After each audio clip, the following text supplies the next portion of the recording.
मेरे साथ राकेश सिन्हा है। मैं ये पूछना चाहती हूँ, बड़ी दशकों पुरानी एक बहस है, आरएसएस पॉलिटिकल है, सोशियो कल्चरल है, सांस्कृतिक है, बीजेपी की पेरेंटल ऑर्गेनाइजेशन है। बड़ा सीधा सवाल सर, आप अपने सीने पर दिल पर हाथ रखकर ये कह सकते हैं कि RSS is not a political organisation? एक बहुत महत्वपूर्ण प्रश्न है कि राष्ट्रीय स्वयंसेवक संघ सांस्कृतिक संगठन है कि राजनीतिक संगठन है। देखिए, किसी संगठन का चरित्र उसकी गतिविधियों से जाना जाता है। आरएसएस 1925 से लेकर आज तक कौन सा ऐसा काम करता है जिसके कारण इसको हम परिभाषित कर सकें। आज इसका एक संगठन है सेवा भारती, जो 1,70,000 स्थानों पर, इससे अधिक स्थानों पर जो झुग्गी बस्तियां हैं, जो जिसको सेवा बस्ती संघ अपनी शब्दावली में कहता है, ट्राइबल एरिया में, दलित के क्षेत्र में काम करता है, उनका एम्पावरमेंट करता है। उसमें सामाजिक है, सांस्कृतिक है और आर्थिक एम्पावरमेंट है। वनवासी कल्याण आश्रम एक दूसरा संगठन है जो ट्राइबल क्षेत्र में 1950 के दशक से लगातार काम कर रहा है, और हम सब उसके बारे में जानते हैं कि बड़ी संख्या में ट्राइबल को एम्पावर करने के लिए। इस तरह से संघ के पास लगभग 3 दर्जन संगठन हैं, और उन 3 दर्जन संगठनों को छोड़कर हम संघ को सिर्फ भारतीय जनता पार्टी के आईने में देखते हैं। तो भारतीय जनता पार्टी के लिए न संघ मजबूरी है, न संघ के लिए भारतीय जनता पार्टी मजबूरी है।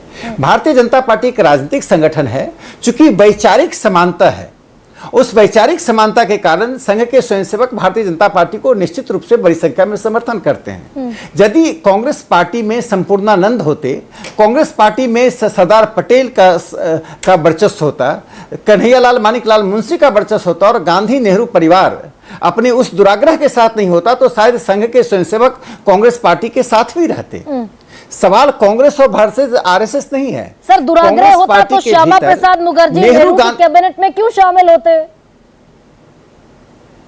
देखिए, श्यामा प्रसाद मुखर्जी जी उस समय हिंदू महासभा के सदस्य थे, और जब देश आजाद हुआ तो नेहरू की यह एक व्यवस्था थी कि बाबा साहब अम्बेडकर, श्यामा प्रसाद मुखर्जी, मीनू मसानी को कैबिनेट में लेना। उनको जिस रफ्तार से कैबिनेट में लिया गया, उसी रफ्तार से कैबिनेट से बाहर भी किया गया। ये नेहरू की एक रणनीति थी, और नेहरू अपने रणनीति में माहिर थे। इससे मैं उस विषय पर नहीं जाकर जो संघ के बारे में 2 बातें स्पष्ट करना चाहता हूं।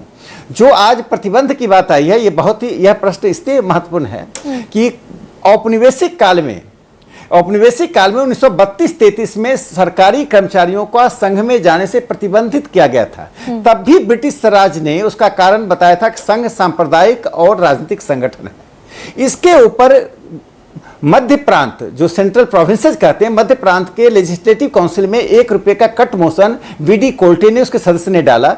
14 सदस्यों ने पार्टिसिपेट किया, जिसमें मुस्लिम भी थे, दलित भी थे, हर समुदाय के लोग थे। उसमें उस वक्त न भारतीय जनता पार्टी था, न हिंदू महासभा थी उस सदन में। उस 14 के 14 सदस्यों ने संघ का राजनीतिक नहीं होने की बात कही, सांप्रदायिक नहीं होने की बात कही। एमएस रहमान ने जो कहा कि ऐसे मुद्दों पर चुप रहना अच्छा होता है, लेकिन मैं इसलिए बोलना चाहता हूं, उन्होंने जो कहा कि राष्ट्रीय स्वयंसेवक संघ हिंदू समाज को रचनात्मक रूप से मजबूत कर रहा है। यदि सभी समुदाय में ऐसे संगठन हो तो देश की एकता सुदृढ़ होगी। तो मुझे लगता है ओवैसी साहब को, साथ साथ खड़गे जी को उस डिबेट को जरूर पढ़ना चाहिए। उस डिबेट में वे सभी मुद्दे उठे कि राष्ट्रीय स्वयंसेवक संघ क्या फांसीवादी है, क्या संघ सांप्रदायिक है, क्या संघ राजनीतिक संगठन है। 2 दिनों तक डिबेट चला। भारतीय राजनीति की त्रासदी यह है कि हम अपने ही विरासत को भूलते हैं, अपने ही बौद्धिक विरासत से अपने आप को जोड़ते नहीं है। पार्लियामेंट्री डेमोक्रेसी में राजनीतिक दलों का यह फर्ज बनता है कि उन विषयों को पढ़ें, उसको समझें और उसकी निरंतरता में बात अच्छा, करें। राकेश जी, अंतिम बात मैं यहाँ कहना चाहता हूँ। राकेश जी, आपने विपक्ष पर कहा कि कांग्रेस कहती है फांसीवादी है आरएसएस। मैं आज एक रिसर्च करते हुए सरदार वल्लभ भाई पटेल का एक स्टेटमेंट निकाल रही थी, और मैं हुबहू आपके सामने रख देती हूं। जब हम कहते हैं कि कांग्रेस कहती है संघ को फांसीवादी, तब सरदार वल्लभ भाई पटेल का ये एक स्टेटमेंट है, और उन्होंने लिखा कि we have seen the government is already dealing with the RSS movement. They are our own people, and they want that there should be Hindu Raj, or Hindu culture should be imposed by force. No government can tolerate it, because we must understand that there are as many Muslims in this country as are in the partitioned land. तो ये तो सरदार वल्लभ भाई पटेल ने कहा कि जबरदस्ती हिंदू राज थोपना चाहती है आरएसएस। ये तो एक अलग सवाल हुआ, इसका जवाब चाहती हूं सर। देखिए, सरदार पटेल जितना आरएसएस को समझे उतना उन्होंने कहा। हाँ। राष्ट्रीय स्वयंसेवक संघ अपने आचरण से, अपने सिद्धांत से हिंदू राज थोपना नहीं चाहते। हिंदू थियोक्रेटिक हो ही नहीं सकता है। हिंदू समाज का मतलब ही होता है डाइवर्सिटीज। अगर विविधता को हटा दें तो हिंदू समाज समाप्त हो जाएगा। यदि हिंदू का नाम लेते हैं तो विविधता आती है। यदि सेमेटिक रिलीजन यानी ईसाई और इस्लाम का आप नाम लेते हैं तो ऑथोरिटेरियन यूनिफॉर्मिटी आती है। अधिनायकवादी एक रूपता की बात आती है। अधिनायकवादी एक रूपता आती है। इसमें एक लोकतांत्रिक विविधता आती है।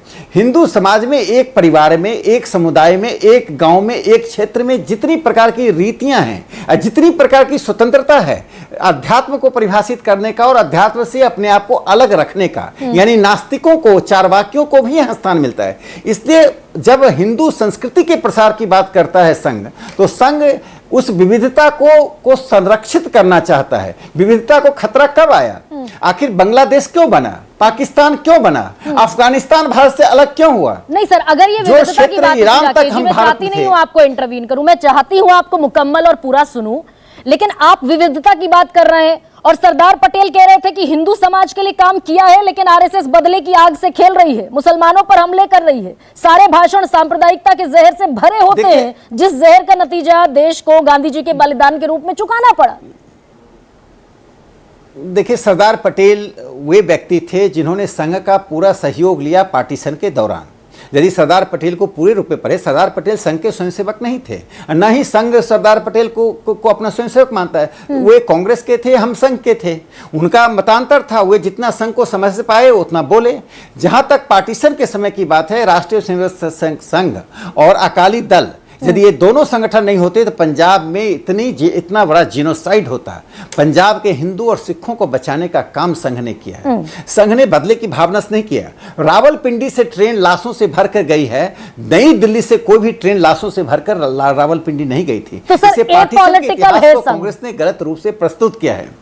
एपॉलिटिकल है संघ का। एपॉलिटिकल होने का मैं एक अंतिम बात बता दूं संघ के बारे में। देखिए, राष्ट्रीय स्वयंसेवक संघ के एक संकल्प नाम की संस्था है, जो आईएएस की जो परीक्षार्थी होते हैं, जो एस्पिरेंट्स होते हैं, उनको प्रशिक्षण देना, यानी उनको तैयार करते हैं। ये संस्था लगभग दो दशक से अधिक से काम कर रहा है। अनेक लोग इसमें पढ़कर आईएएस, आईपीएस और आईएफएस बने हैं या अन्य सेवाओं में हैं। क्या किसी एक अधिकारी पर आरोप लगा कि वे संघ के द्वारा चलाए गए, संघ के स्वयंसेवकों के द्वारा चलाए गए एक संकल्प की संस्था से पढ़कर आए और जाति के नाम पर, धर्म के नाम पर, संप्रदाय के नाम पर, राजनीति के नाम पर उन्होंने डिस्क्रिमिनेशन किया? देश में हर व्यक्ति का कोई ना कोई एफिलिएशन होता है। कोई किसी जाति का है, कोई किसी धर्म का है, कोई किसी क्षेत्र का है। तो हम मानकर चले कि वो क्षेत्रवाद करेगा, वो जातिवाद करेगा। रामकृष्ण मिशन, आर्य समाज और संघ से जुड़े हुए लोग उस निष्ठा के साथ नेशन फर्स्ट के रूप में काम करते हैं। मुझे लगता है कि सरकारी अधिकारियों को जाने से वो एक जो इंस्ट्रूमेंटल नागरिक हैं, जो एक ऐसे नागरिक हैं जो अधिकार के तहत नागरिक हैं, उनको भावपूर्वक नागरिक बनाने का संघ काम करता है। ये सरकारी अधिकारियों को अधिक कर्तव्य परायण बनाने का काम करेगा। एक नॉर्मल सिटीजन में, मुझ में, आप तो खैर राज्यसभा के सांसद हैं, लेकिन मेरे जैसे आम इंसान में और सरकारी कर्मचारी में, अधिकारी में तो जमीन आसमान का फर्क है। आशुतोष, क्या हो जाएगा? संघ एपॉलिटिकल है, ये राकेश सिन्हा कह रहे हैं।